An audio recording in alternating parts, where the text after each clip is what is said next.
вопрос мастерства. Это вопрос показухи больше всего. Но если вы внимательно посмотрите, многие из этих стран, они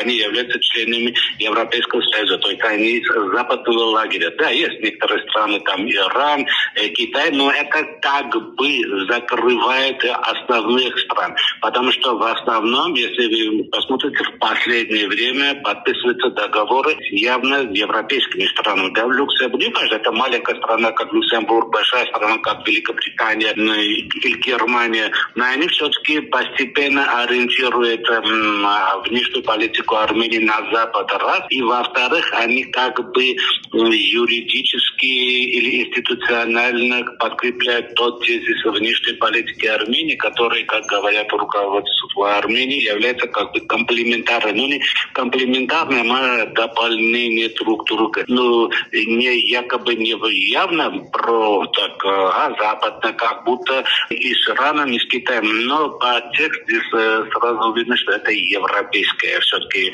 ориентация. А для этого подготавливается эта юридическая основа, юридическая почва.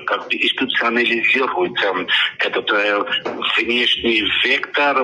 Многовектор, можно сказать, но с ориентацией на западных стран. Это ничего не добавляет, потому что мы видим, что только подписываются соответствующие документы. Но после этого уже конкретные дорожные карты, что надо делать, как таковых пока что нет. И, кстати, если вы заметили, с Россией пока что такие документы не были подписаны. Это, между прочим, договоры, которые подписывают, это скорее они носят декларативный характер, но нет никаких дорожных карт. Подписались договор о стратегическом партнерстве. Что дальше?